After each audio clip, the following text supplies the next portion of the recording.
Mas eu vou pegar um modelo aqui, para a gente entender progresso, né? Eu falei da pirâmide de Maslow. Aqui eu vou falar do Salmo 128, que é melhor. Então esse salmo, né, eu vou ler ele rapidinho. Bem-aventurado aquele que teme ao Senhor e anda nos seus caminhos. O que vai acontecer? Vai comer do trabalho das suas mãos, vai ser feliz e vai bem, vai prosperar. A sua mulher será como videira frutífera aos lados da tua casa, ou seja, ela é uma fonte de alegria, porque a videira produz a uva que produz o vinho, que é o símbolo de alegria, como também é frutífera. Os teus filhos como plantas de oliveira à roda da tua mesa. De novo, plantas de oliveira, a oliva gera o azeite e teus filhos ungidos, especiais, incomuns. Eis que assim será abençoado o homem que teme ao Senhor. O Senhor te abençoará desde Sião. O Sião, se a gente aplicar para o Novo Testamento, ele tem a ver com o início da igreja, né? Então tem a ver com o povo de Deus, com comunidade de fé. O Senhor, eis que assim será abençoado o homem que teme ao Senhor. O Senhor te abençoará desde Sião. Tu verás o bem de Jerusalém em todos os dias da tua vida e verás os filhos de teus filhos e a paz sobre Israel. Então esse salmo aqui, ele retrata progressos, né, em várias instâncias. Então fala o seguinte, você vai progredir no seu trabalho, você vai comer do trabalho das suas mãos. Você vai ser feliz, o feliz é que é ser realizado naquilo que você faz, que é uma necessidade. Você vai bem aqui é prosperar, você vai acumular riqueza no trabalho que você gosta de executar, melhor dos mundos, né? Fala de casamento, sua mulher como videira frutífera. Fala de família, fala de filhos ungidos. Mas fala depois lá para frente que você vai ver os filhos dos teus filhos. Você consegue ver os filhos dos teus filhos se você tiver saúde para chegar lá. Então tem saúde embutida. Mas está legal aqui também que ele fala que você verás o bem de Jerusalém todos os dias da sua vida. Quer dizer, você vai ter uma vida de paz. E o Senhor vai te abençoar desde Sião, ele vai te abençoar na vida comunitária.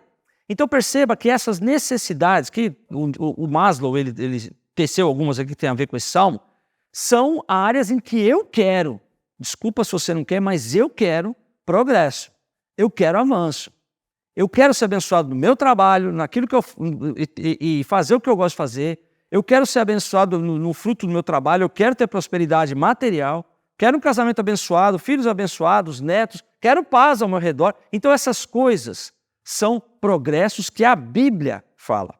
Você já ouviu falar alguma vez, ou já teve ouviu alguma coisa, no sentido de que, olha, para Deus pede só o necessário, né? Às vezes passa um pensamento, fala assim, nem vou pedir algumas coisas para Deus, porque Deus já tem feito tanto por mim, né? Tenho até vergonha de pedir. Acontece isso, já aconteceu com você? O que provoca esse pensamento? Fala para mim. Por que você acha que pessoas pensam assim? O que está fundamentando um pensamento desse? Não vou pedir nada para Deus porque Deus já fez muito por mim. Isso que a gente está vendo aqui. Por que é que Deus dá? Porque alguém merece? Tem uma condição aqui no primeiro verso, né? Bem-aventurado aquele que teme ao Senhor e anda nos seus caminhos. Quem faz isso 100%? Ninguém. Então, ou isso não é para ninguém, ou tem alguma condição aqui que precisa ser satisfeita. 2 Coríntios 5, 21. Aquele que não conheceu o pecado, ele se fez pecado para que nós fôssemos feitos justiça de Deus. Para que nós fôssemos feitos, o que eu fui feito? O que você foi feito? O que você é? O que eu sou? Justiça de Deus pelos seus atos? Aquele que não conheceu o pecado, se fez pecado por nós para que nós fôssemos feitos justiça de Deus. Então, eu sou a justiça de Deus em Cristo Jesus. Esse salmo, gente, só vai dar certo se você, ele diz assim, feliz, né? Bem-aventurado aquele que teme ao Senhor e anda nos seus caminhos. Será que eu sou justo a esse ponto? Todo mundo falou que não é. Será que eu sou justo a esse ponto de temer a Deus e andar nos seus caminhos? Eu sou marromeno. Não, ou é ou não é. Ou tem uma nota de corte. 4,5 já dá? Eu não sou 10 nisso, mas é aí, gente. Aqui não tem uma nota de corte. Quando Jesus veio, ele se tornou a minha justiça e a sua. Quando Deus olha para você, na verdade, ele está olhando para quem está do lado direito dele. Quando Deus olha para você, Ele está olhando para a justiça de Jesus. O que vai satisfazer Deus não é a sua justiça, é a justiça do Filho dele. Porque quem negociou a minha justiça com Deus foi o Filho dele. Então a nossa justiça está baseada no Filho dele. Então esse primeiro texto, de fato, se eu olhar e falar assim, caramba, feliz aquele que teme ao Senhor e anda nos seus caminhos. Como é que eu sou nisso? Eu sou 10. Por que eu sou 10? Porque eu guardo tudo? Não. Mas porque eu sou a justiça de Deus em Cristo Jesus. Quando Deus me olha, Ele olha a justiça de Jesus. Jesus fez isso. Jesus temeu a Deus e andou nos seus caminhos. Então a justiça dele é a minha, eu estou dentro. Percebe? Mas quando eu perguntei, a Manu falou assim, é que a pessoa acha que não merece. Então essa timidez de querer progresso ou ter necessidades supridas não tem a ver com mérito. Não tem a ver com aquilo que você faz ou deixa de fazer. Tem a ver com a justiça de Jesus. Sabe aquele joguinho de festa junina que você solta o coelho e tem várias casinhas? Aí você tem que apostar na casa que o coelho vai entrar. Né? Na 7, na 6, na 4 e tal. Você não sabe. Se você soubesse, você apostava na caixinha. Agora vamos fazer o inverso. Você sabe que diante de várias portas tem uma que vai sair o que você quer. Lembra da Porta da Esperança do Silvio Santos? Então, às vezes abria, estava lá, né, o jet ski, estava lá, às vezes abria uma frustração, não tinha nada, não tinha ninguém, né? Então eu volto semana que vem. Imagina que você tem de várias portas, você sabe aquela porta de onde está a coisa boa. Aliás, tem algumas parábolas na Bíblia, e tem uma delas que diz assim, se tem um tesouro guardado num campo, né, e você sabe daquilo, o que você faz? Você vai, vende tudo e compra aquele terreno porque você sabe que tem um tesouro. O que essa parábola ela ilustra? Quem que é o cara que vende tudo para comprar o campo? Quem que é? E quem que é o cara que tem... Enfim, quem é o tesouro? O que vocês acham? Jesus deu tudo para comprar um terreno onde você e eu somos o tesouro. É brincadeira isso? Eu achava sempre que era o inverso. Porque eu não dei tudo pelo reino de Deus, mas Ele deu tudo, Ele deu a vida por causa do tesourinho aqui. Sempre que a gente coloca um título, numa palestra, alguma coisa, você vem meio curioso para saber quais são os 3 passos, 7 passos, qualquer resposta, né? Você quer saber como é que é. O que eu faço, né? Qual que é o caminho? Muito bem, então eu vou mostrar para vocês, biblicamente, onde que é a nascente, onde que é a porta que tem essa capacidade de eu ter avanço, eu ter progresso nas minhas necessidades. Como é que isso acontece? E tem necessidade, gente, que só por um milagre, né? Só Deus para conseguir fazer, que não tem outro jeito. Então você perde a esperança aqui no mundo, fala, só Deus. Onde que é isso? Então eu queria trabalhar nesse texto aqui, está lá em 1 Coríntios 1:21, que diz assim, visto como na sabedoria de Deus, o mundo não conheceu a Deus pela sua sabedoria, aprove a Deus salvar os crentes pela loucura da pregação. O que você entende com esse negócio, com esse texto e com essa parte que está em amarelo? O que é essa tal da loucura da pregação? Como que você entende isso? Vou dar uma pista. A palavra pregação aí, ela significa proclamação. É o ato de proclamar. Quando Jesus fala aí de pregar o evangelho, então é a mesma colocação, né? É a proclamação, é a pregação do evangelho. E aí fala que Deus aprove salvar as pessoas pela loucura da proclamação. Então, como eu falei, a pregação aqui, a palavra pregação, está se referindo à mensagem, está se referindo ao ato de proclamar. Obviamente, proclamar o evangelho.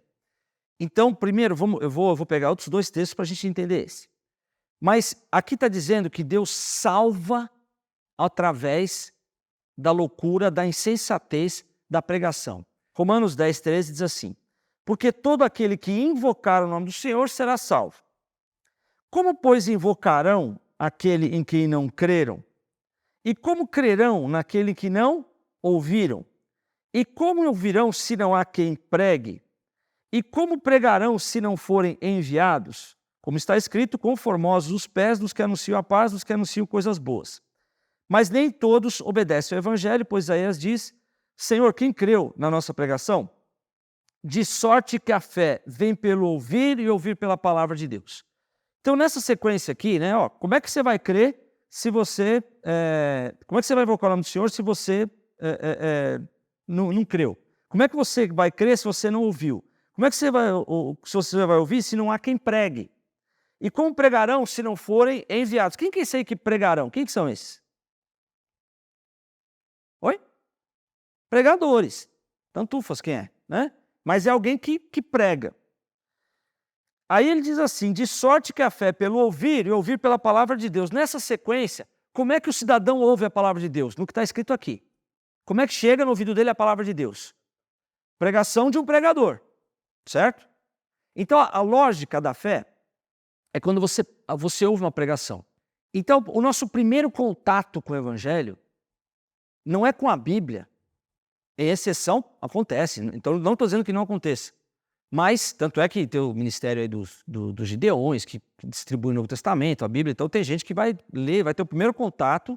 A gente não sabe, né, na vida inteira dele, mas aqui esse texto está mostrando claramente que existe uma necessidade de pregação, porque a gente viu aqui nesse texto aqui, que aprove a Deus salvar os crentes pela loucura da pregação. Aqui não está se referindo à mensagem, está se referindo ao ato de pregar.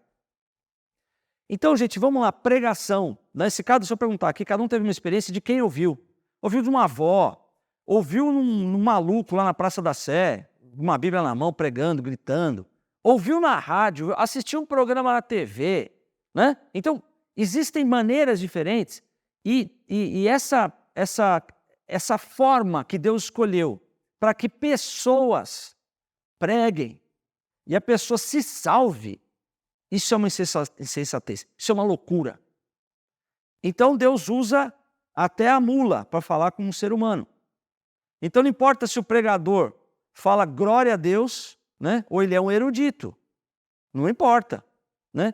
E ambos também são usados por Deus, não importa. Paulo fala o seguinte, não importa que pregue por inveja, por contenda, ou importa que pregue. No tempo de Paulo, sabe o que fazia? Quando ele começava a pregar nas cidades, chegavam os pais para os filhos e falavam assim, tá vindo um maluco aí chamado Saulo, chamado Paulo, e ele está falando aqui o Messias que vai vir, ele já veio, que é o Jesus Nazaré, ele até fala que está cumprindo as profecias, mas não acredita nele não, hein? O pai já tinha pregado o evangelho para o filho, né? Então por isso que ele fala, fala o que você quiser de mim, contanto que se pregue. Então aqui está dizendo que essa porta de onde sai o recurso, a capacidade que Deus dá para os meus progressos, ela vem da loucura da pregação. Mas Sérgio, isso aqui não está vendo, está falando de salvação. Olha esse texto aqui, porque Paulo falando, não me envergonho do evangelho, está falando do evangelho de Cristo, pois é o poder de Deus para a salvação de todo aquele que crê, primeiro do judeu e também do grego. Palavra salvação, a origem dessa palavra, não é uma... não estou falando de um livro que eu li, alguém acha que... Não, a origem, a etimologia da palavra, ela significa, eu sei que a Camila já decorou, salvação significa resgate, são três coisas, resgate de perigos temporários, duradouros e eternos, cura de doenças e enfermidades e preservação, certo? Então quando a gente acha que salvação é no ir para o inferno, é um aspecto da salvação, é o resgate de perigos eternos, esse é o inferno. Mas é o resgate de perigos permanentes, uma doença, se ela for. É o resgate de perigos temporários. Vou passar por uma rua aí, meio suspeita. Ela é cura de doenças e enfermidades, sim. É isso aí. Por isso, gente, que assim, eu procuro nas minhas orações aqui, em domingo também, orar por cura de doenças e enfermidades. Gente, o que eu mais quero, não tem doente nenhum nessa igreja, nem eu. Não é não?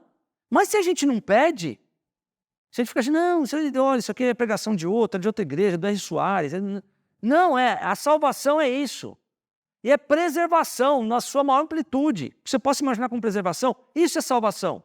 Então, a rigor, a salvação, ela é a chave do meu progresso. Porque a salvação, ela me tira dos perigos, ela me conserva em vida, me dá saúde para ver os filhos dos meus filhos, né? Ela me dá capacidade para eu trabalhar e ser realizado e ser próspero. Então a salvação, que é aquele texto anterior aqui, voltando para esse texto aqui. Então quando Deus fala que aprove a ele salvar os crentes pela loucura da pregação, agora eu estou colocando a luz e o foco e a importância no fato de você ouvir a pregação da palavra de Deus.